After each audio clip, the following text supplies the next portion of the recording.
Hi guys, well welcome back. After my last video I realised I waffled on quite a bit more than I anticipated, and so I've redone the second part of this video and I'm going to try and cut it down to a little bit quicker. So in part 1 we talked about my two air rifles, a little bit about the ATN 4K Pro sight, which is my primary night vision gear. So what we're going with is my secondary night vision gear, which is this one here.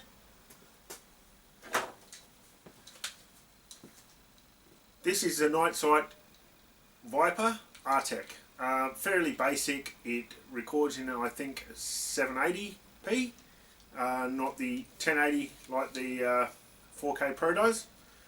Pretty basic. It's a security camera mounted in a nice little box. Has a micro SD card for recording. That's connected up to a 3.2 inch LCD screen which is dimmable. On the front of the housing we have an IR illuminator which is controlled by a knob on the top. That's all powered up by a small little battery which will give you about 4.5 hours of run time.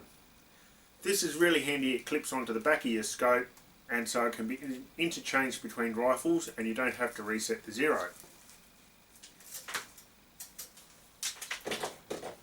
The other piece of kit that I bought for the night sight was this. Once again, it's an IR laser, so at night time I can range my distance and get the accurate shots. I don't have the luxury of a ballistic computer on this basic system. This way I have to allow for the hold over, hold under for each shot. Alright guys, just quickly, I've just mounted up the night vision scope to the rifle. This is my 22 CZ 452 American. So here it is here. The scope mounted, or the night sight mounted onto the scope. So here we have the camera system that's looking through the scope, and then you have the viewfinder that you can dim in. If I can, oops, we'll reach around so I'm not blocking the screen. So you can make it brighter or darker as required. Pretty simple, very basic, and it mounts onto pretty much any rifle. Okay guys, the next part of my gear is a newly acquired night vision pair of binoculars.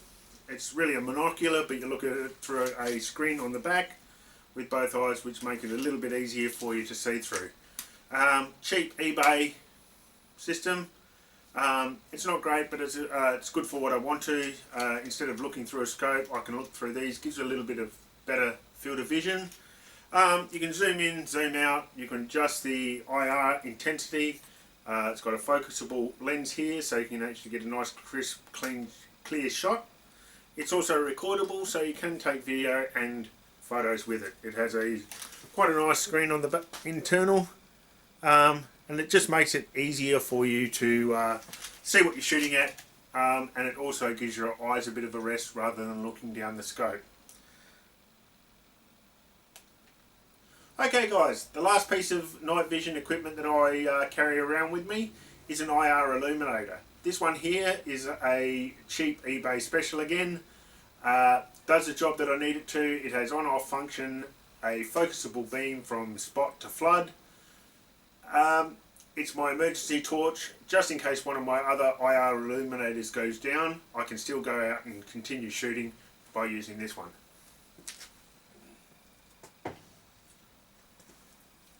This little one here is the IR illuminator that came with the ATN 4K Pro. Quite nice compact little IR. It runs two C123 alpha batteries, so fairly easily to get hold of, except they're fairly expensive, so I would recommend getting rechargeable ones. Has off, low, medium and high. That's pretty much it. As you can see, there's a little bit of glare you can see from the IR illuminator. At night time this is just going to be a nice bright light that you can see through your night vision scope. Through the naked eye you won't see a thing. Once again, focusable beam, so nice tight spot, good wide floodlight, and it's good to out to around about the 100-120 metres.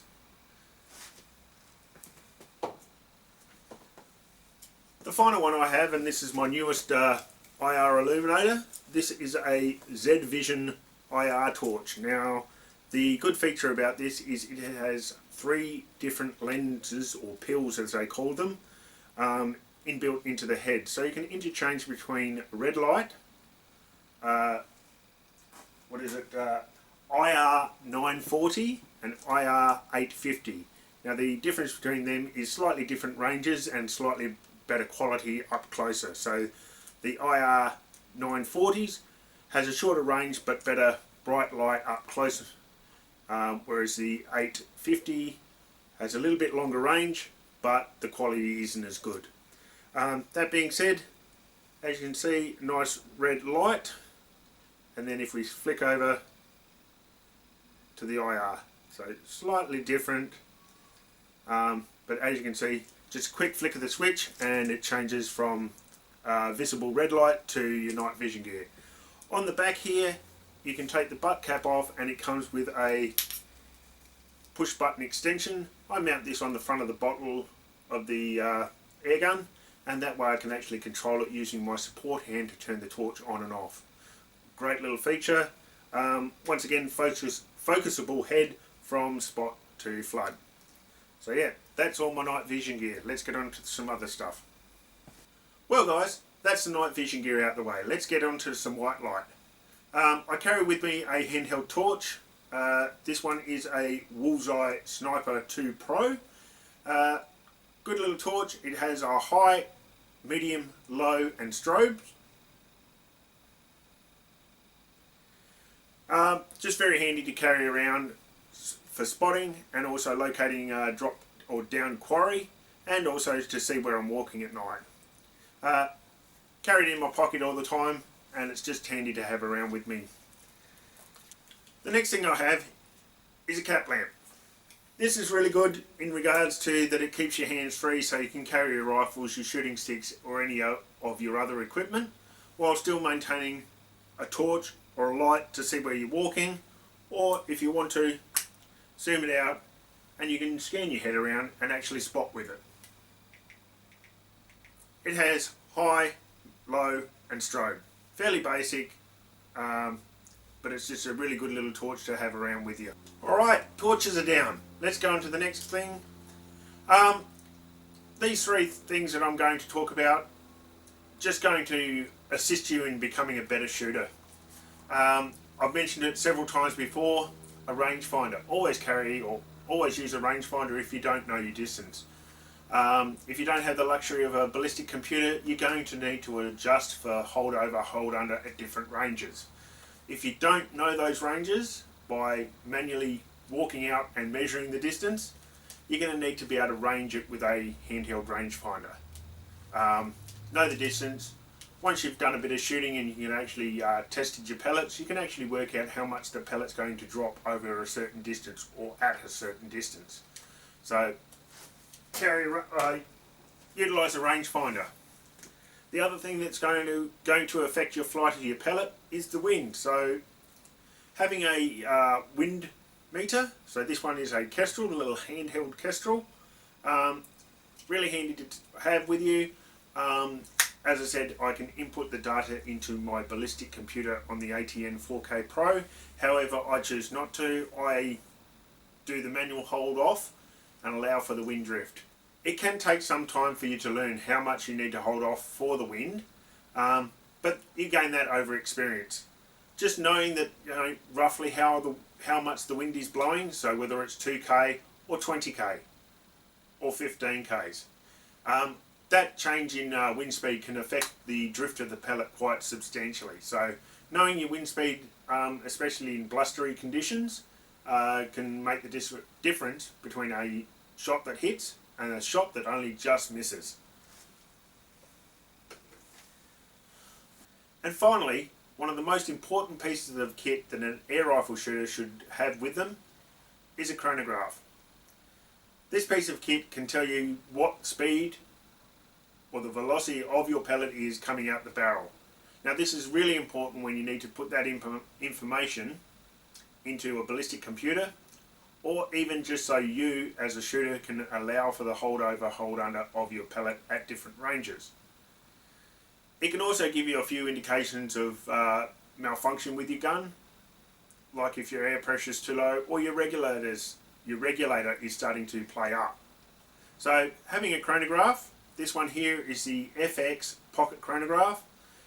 This one works off a Razor or a Doppler radar system, and it will track the pellet as it's flying down range, give you a reading back.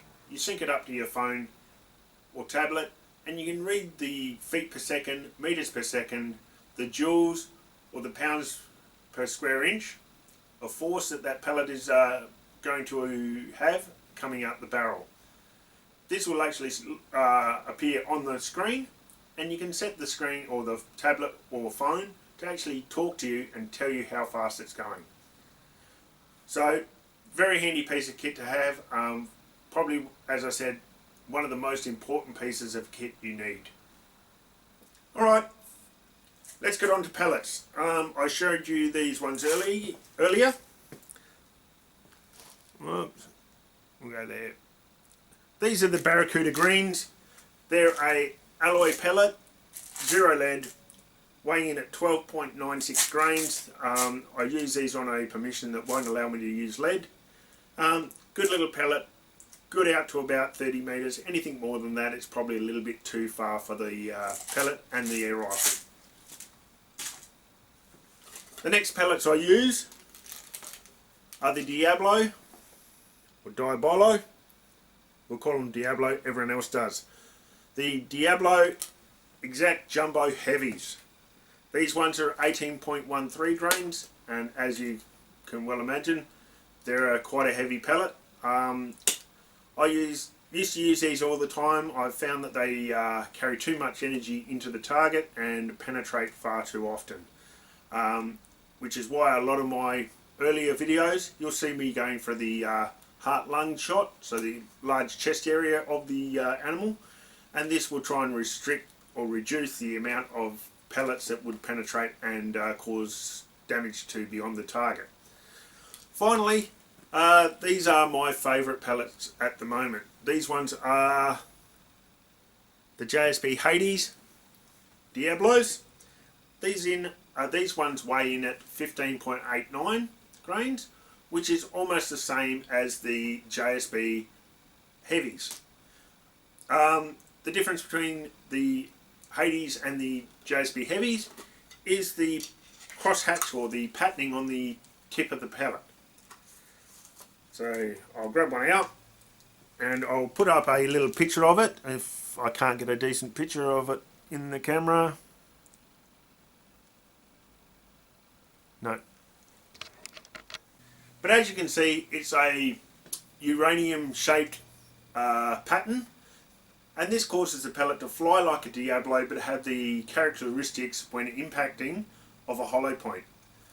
This causes the pellet to impart a lot more energy into the pellet than it would for the same weighted pellet. This reduces the amount of follow through or pass through of the pellet, and it also does a lot more damage to the animal that it struck. So I've gone to them. They seem to be working really well. They're very accurate, and yeah, I can't fault them at the moment. Alright, that's pretty much the air rifle bit done. The last three things that I want to show you are my other rifles that I use whilst out on the properties, whilst shooting. This one here, you saw it earlier with the night vision scope on it. This is the CZ452 American. Nice little rifle, good for shooting the bunny rabbits, foxes, cats, out to about 50-60 metres, give or take. Very accurate little gun, running a Nikon Sterling Air King, which is, funnily enough, it's an air rifle scope on this one at 12x14. Quite a nice, capable little rifle.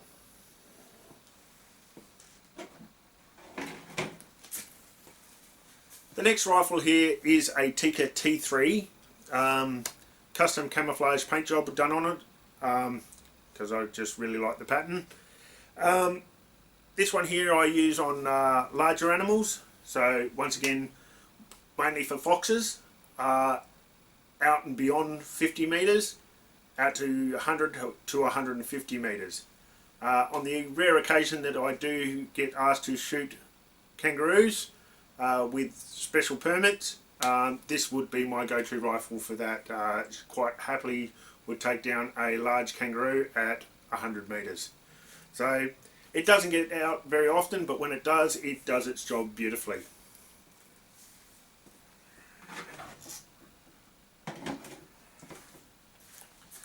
And finally, my Adler A110 shotgun. 12 gauge, lever action, 5-shot magazine. Just a really nice gun. We use this mainly off when we shoot from a buggy and chasing down the rabbits out on a farmer's property. It's a large property, so we travel in the vehicle just so we can cover more ground, and we use the shotguns for that. So yeah, that's all my rifles. Alright guys, well that's it. I hope you've enjoyed it. I hope it's been informative. If there's anything you need to know or want to know about my equipment that I haven't spoken about or haven't told you, please leave me a message and I'll get back to you. Other than that, stay tuned for future shooting videos. I'm hoping to get out this weekend and maybe get a few more rats, a few more pigeons if I'm lucky.